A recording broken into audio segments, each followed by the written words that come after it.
Situasi geopolitik di Timur Tengah semakin memanas setelah Iran meluncurkan serangan udara meliputi 170 drone, 30 rudal jelajah dan 110 rudal balistik ke wilayah udara Israel pada 13 April lalu. Lalu bagaimana dampaknya terutama ke tanah air? Simak selengkapnya berikut ini.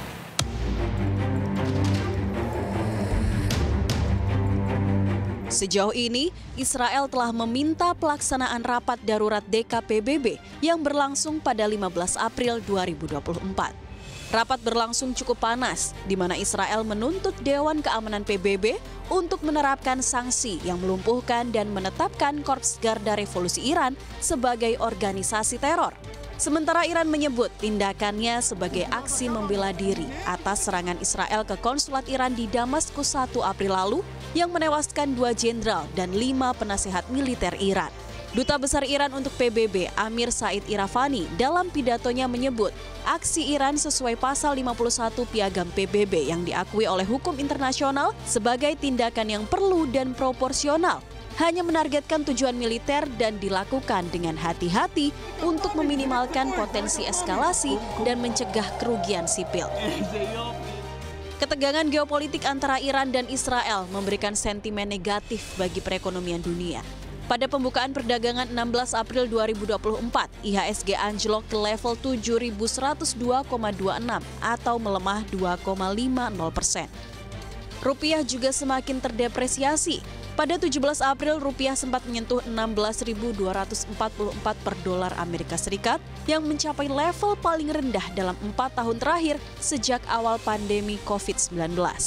Pada masa pandemi, pelemahan rupiah pada puncaknya tercatat pada 3 April 2020 di level 16.430. Sedangkan saat krisis moneter 1998, rupiah sempat menyentuh 16.800 rupiah per dolar Amerika Serikat.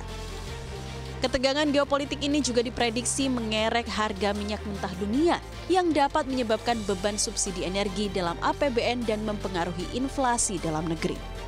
Apa dampaknya terhadap kita? Kalau kita lihat dari harga minyak, ya tentunya bisa menyebabkan inflasi, apalagi kalau ini bisa naik terus, bahkan banyak yang memperkirakan bisa mencapai $100.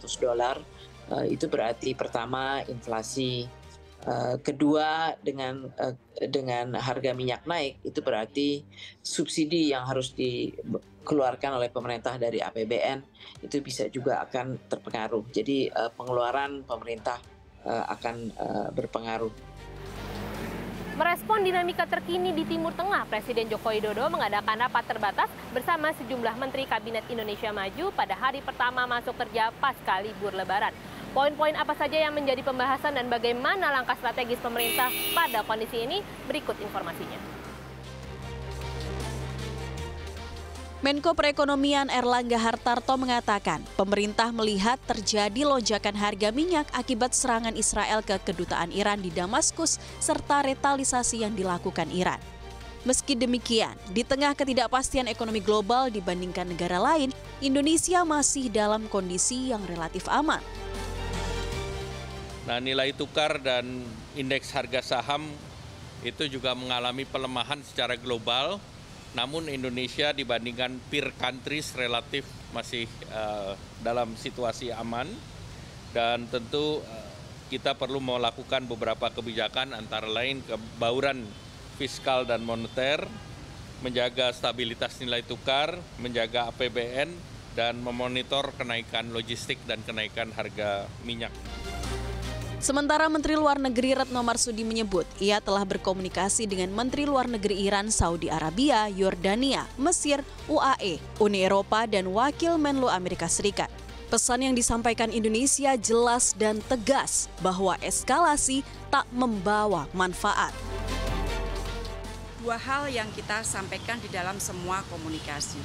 Dengan pihak-pihak terkait langsung, yang kita minta adalah self-restraint. Menahan diri dan deeskalasi. Pentingnya dilakukan deeskalasi. Sementara dengan teman-teman kita yang lain, misalnya dengan para menteri luar negeri Jerman, Belanda, dan negara-negara Timur Tengah, kita mendorong agar semua dari kita menggunakan pengaruh kita agar eskalasi tidak terjadi. Jadi komunikasi antara para Menteri Luar Negeri terus dilakukan sekali lagi agar pihak-pihak terkait menahan diri dan tidak terjadi eskalasi. Eskalasi konflik yang kemungkinan besar akan terjadi tentunya akan membawa dampak buruk sehingga langkah mitigasi perlu dan harus segera dirumuskan untuk meminimalisir dampak buruk yang bisa melanda tanah air. Dari Jakarta, Tim Liputan CNBC Indonesia.